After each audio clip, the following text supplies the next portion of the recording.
जय माता दी। आज के वीडियो में हम आपको 5वें नवरात्रि यानी स्कंद माता जी की व्रत कथा सुनाएंगे।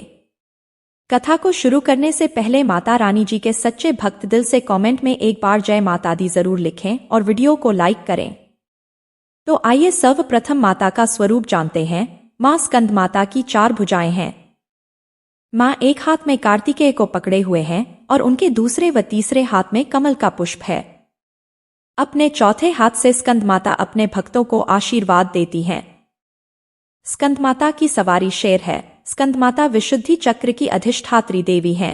विशुद्धि चक्र हमारे गले के उभरे हुए भाग के ठीक नीचे स्थित होता है। मां स्कंद माता की सच्चे मन से पूजा करने से विशुद्धि चक्र जागृत हो जाता है। मां स्कंद माता का वाहन मयूर भी है, इसलिए इन्हें मयूर वाहन के नाम से भी जाना जाता है। स्कंद माता का वर्ण यानी त्वचा का रंग शुभ्र है। माता हमेशा कमल पर विराजित रहती हैं और इसलिए वह पद्मासना देवी के रूप में भी मानी और पूजी जाती हैं। मां स्कंद माता का मन पूर्ण रूप से लौकिक और सांसारिक संबंधों से दूर रहता है। स्कंद माता का पूजन करने वाले व्यक्ति और जीव मुख्यतः सांसारिक बंधनों में रहकर भी उनसे मुक्त होते हैं।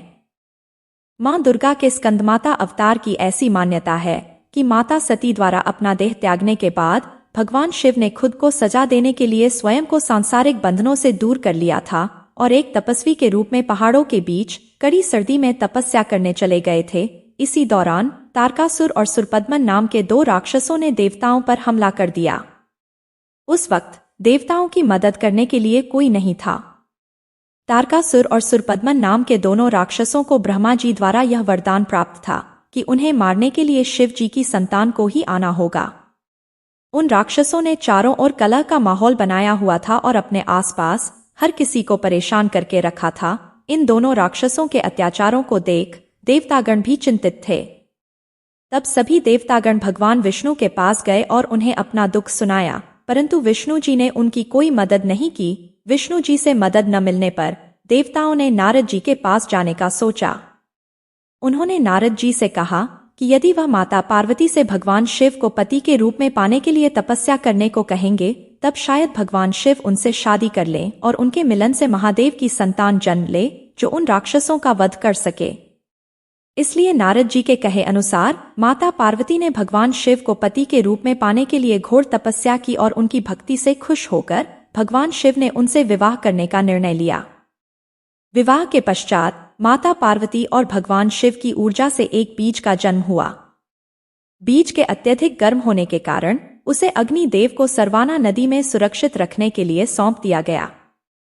अग्निदेव भी उसकी गर्मी सह नहीं पाए, इसलिए उन्होंने उस बीज को देवी गंगा को सौंप दिया, जो उसे आखिर में सरवाना झील में ले गई, जहां माता पार्वती पहले से ही पानी के रूप में मौजूद थी और उस बीज को धारण करते ही वह गर्भवती हो गई। कुछ समय पश्चात कार्तिकेय ने अपने 6 मुखों के साथ जन्म लिया। कार्तिकेय के जन्म के बाद माता पार्वती ने उन्हें प्रशिक्षण दिया, साथ ही सभी देवताओं ने मिलकर उन्हें अलग अलग तरीके का ज्ञान दिया और राक्षसों से लड़ने के लिए उन्हें महत्वपूर्ण शस्त्र भी दिए। आखिर में कार्तिकेय ने सभी राक्षसों का वध कर दिया। इसी कारण मां दुर्गा को स्कंद माता यानी कार्तिकेय की माता के रूप में जाना जाता है। स्कंद माता के मंदिर पूरे भारतवर्ष में कई जगह स्थापित हैं, लेकिन उनमें से एक बहुत प्रचलित उत्तर प्रदेश के वाराणसी में स्थित है। कहते हैं कि देवी दुर्गा का यह स्वरूप मातृत्व को परिभाषित करता है। स्कंद माता कमल के आसन पर भी विराजमान होती हैं, इसलिए इन्हें पद्मासना देवी भी कहा जाता है।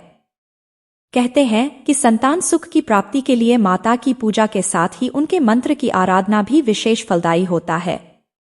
अंत में स्कंद माता जी के सच्चे भक्त माता रानी जी का जयकारा कमेंट में जरूर लगाएं और वीडियो को लाइक करके चैनल को सब्सक्राइब करें। धन्यवाद।